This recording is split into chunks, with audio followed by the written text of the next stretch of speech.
in the last couple of years, including the first 2 Defence professional networking events and the Rod Hook Award dinner, which we held here last year.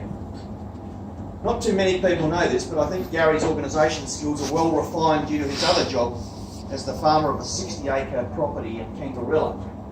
I'm not sure if he actually ever sleeps.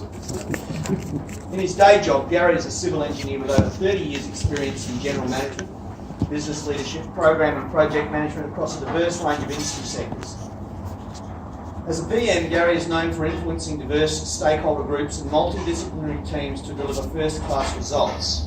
Gary has held roles including GM of a medium-sized construction company, director of a business unit for a Tier 1 engineering consultancy, and MD of his own project management consultancy.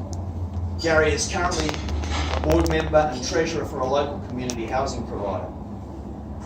He is also seconded to Uniting Communities as program executive, leading the client-side team for the U City redevelopment project, a project he is proudly speaking on this evening. Gary Neave, ladies and gentlemen.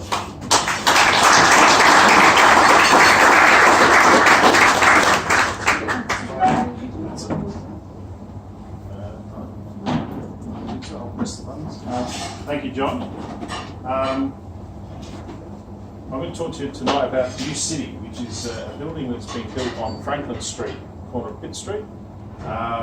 It's starting to well and truly come out of the ground, and it represents the future of energy efficient buildings in South Australia. Not only that, but it's quite a diverse building in its intended use as well. Right. Well, we probably don't need to consider who I am. John's already told you, but I'm the Managing Director of Promanage. We're a small South Australian company, 25 employees as of today. So we employed our 25th employee. Uniting Communities. I did that. So Uniting Communities, most of you probably have heard of them. We're not-for-profit, working only in South Australia. We're aligned with the Uniting Church, share values and a mission with the Uniting Church in South Australia. We support over 20,000 people, the most disadvantaged people in South Australia each year. 1,500 staff, so quite reasonable size, and over 100 programs that we operate in South Australia. Some of the iconic names that you will have heard of, Lifeline, Streetlink and Goodwill, are all part of Uniting Communities.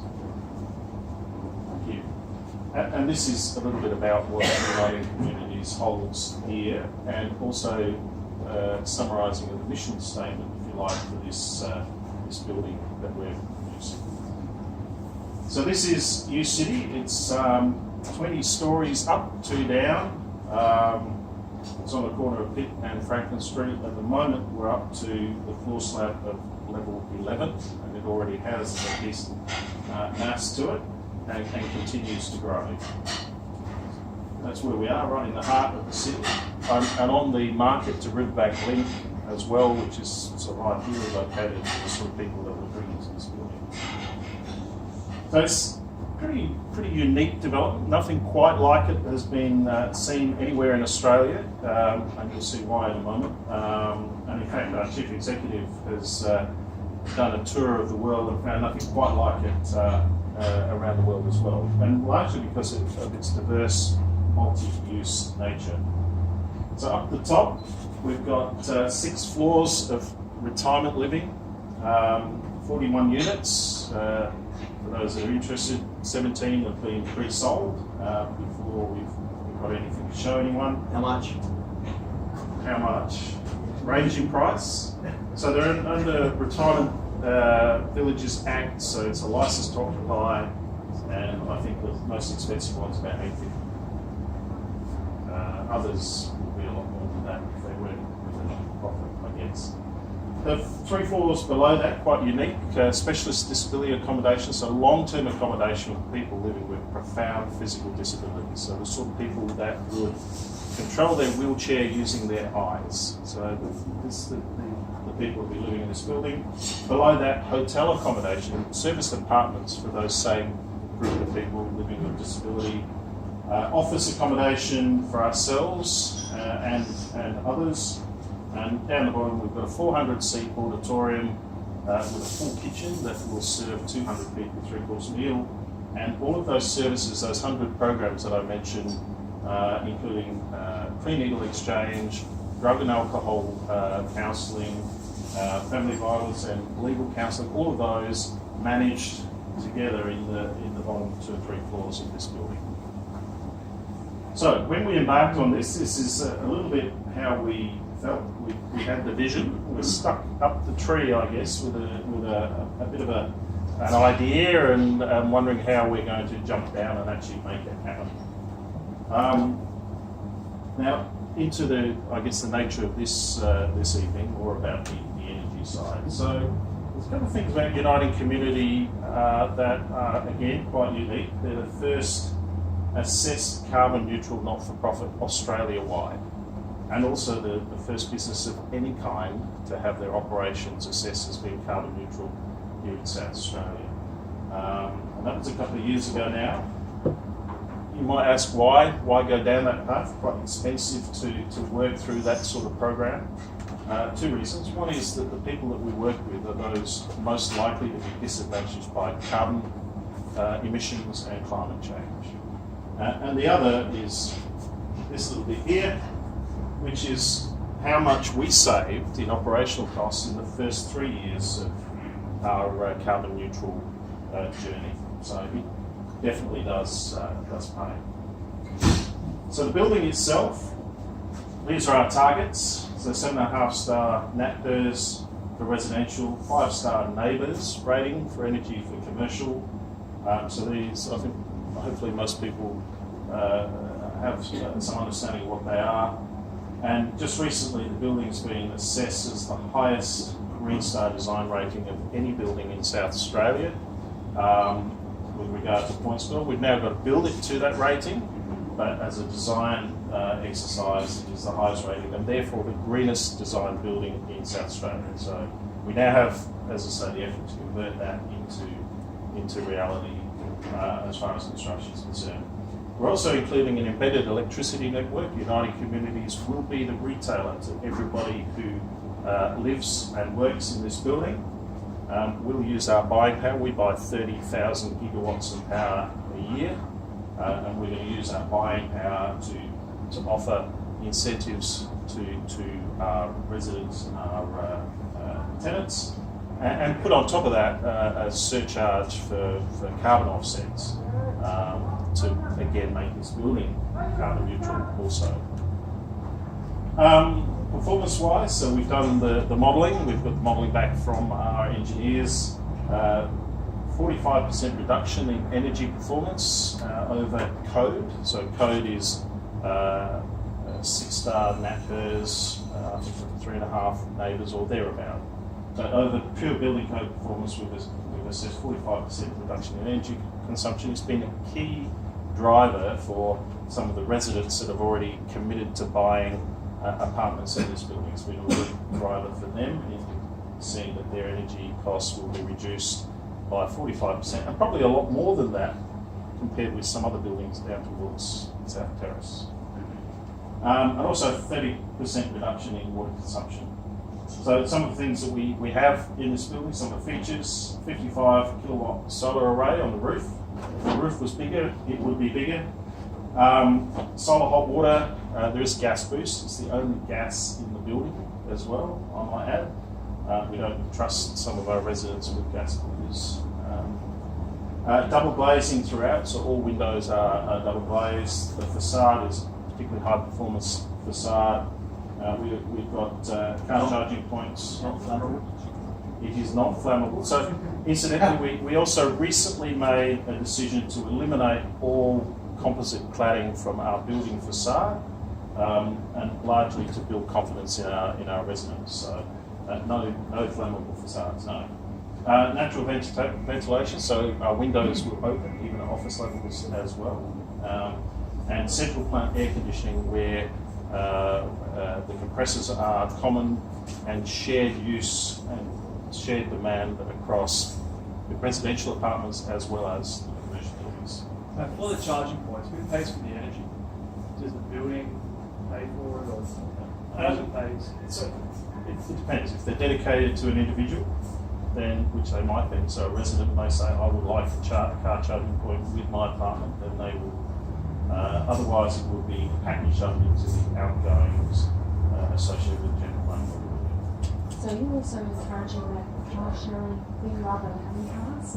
Yes, so we have less car parks in the building than people would typically use, and we are going to encourage some of our residents that perhaps they don't need a car, they might like to lease back their car park to us, and then we can start to share those around. There's quite a few initiatives on transport as well. And another question, is there like any green walls or rooftop gardens and things to... So I'll show you the image again. So there are cutouts in the building. Want me to go back there? No, it's coming up again. I'll come back to that.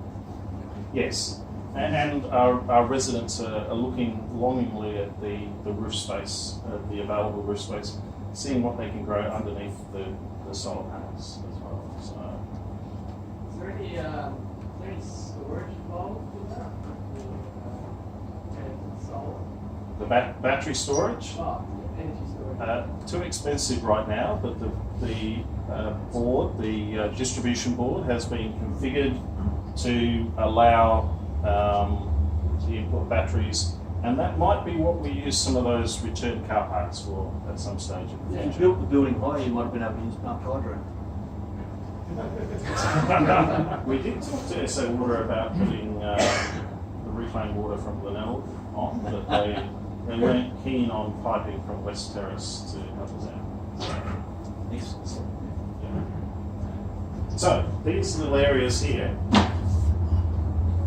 are outdoor balcony areas.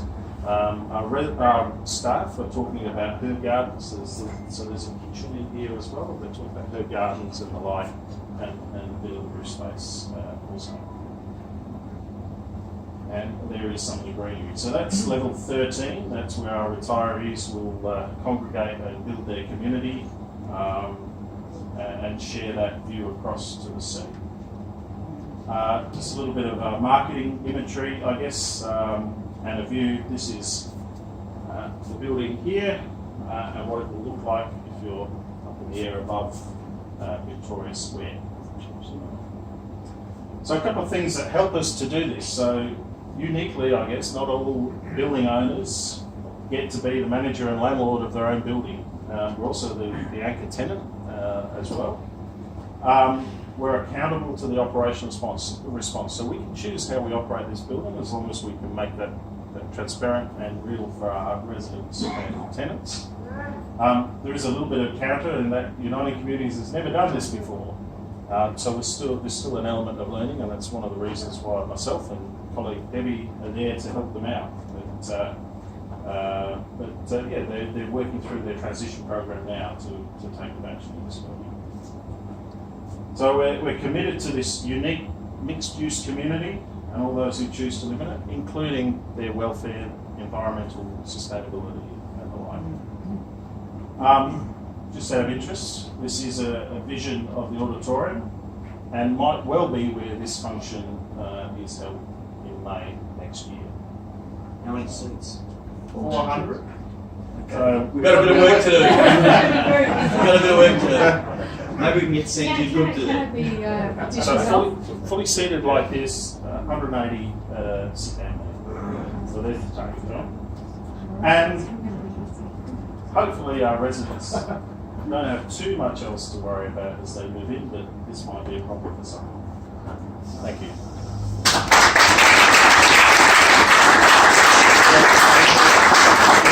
Questions? Any more Questions? Did you consider electric boosted hot water as opposed to gas boosted, just to remove a utility? We did. So the energy costs of let me get this right. So the supply costs for SA Power Networks jumped up at scale just to support that hot water. So it's a common use multi source hot water system. So it's circulated through the building, metered at each location. was a significant cost. It just tipped us over to the. I wasn't sure if it was the energy cost or the transformer cost, so Yeah, it was considered because, and certainly on the green side, so a carbon-rich product rather than perhaps a wind power source electrical supply is something considered. Can I ask a question, please? The determination of the building itself, so you've got aged care residential, then you've got disability framework, etc. How was that orchestrated to begin with? How did you get to those sort of quantities? Well, the disability hotel, which was the catalyst, if you like, for the project, service apartments, was the subject of a $7.5 million grant from government to build that facility. Now we're accountable for making it work from an operational sense, but that was a catalyst to get it going. And then beyond that, looking at where the commercial demand was for features within the city. So there is no vertical retirement village in the city at the moment, and there is a demand for it. So we did a little bit of review on what those commercial opportunities were. We thought seriously about what we could actually package together, and we've really challenged that thinking. I think we'll bring in quite the diversity that we have. So that the retirement is not people with a disability. No. It's for anybody. So it is for anybody, and they share a foyer as well. So people living with a disability will share a foyer with able-bodied retirees, and there's been one or two of our potential retirees that have decided that that's probably not for them, but they're probably not for us either. So, what else did Promanage do? Is it just buildings, or do you do other projects? yes, we do. So buildings are probably, in fact, this is the first building that I've done. One of my colleagues over here has a background in building, but we are construction managers for Dixie on Darlington Road project. We're the client-side project manager for the Pirate Life Brewery relocation at Port Adelaide at the moment. We're supporting Luca Resources with their contracts and procurement on their Jacinta Ambrosier upgrade project and on the fringe of Nullarbor. So we're pretty diverse in that small group. So we were the client-side project manager for Sundrop Farms greenhouse development in Port Augusta as well. So. Are you getting support from the government? With the project, absolutely. So they've maintained all of the commitments that have been made by the prior government with regard to funding and support for the project. We did have some fear that there might be a slight shift in policy settings in that regard. Michelle Lensing and Rachel Sanderson have been every bit as supportive as their predecessors. I'm going to have to say thank you very much, Gary. We can ask more questions of Gary after Richard's speech as well, if you wish. Thank you. We have to get on with the second course. Thank you very much, Gary. Thank you.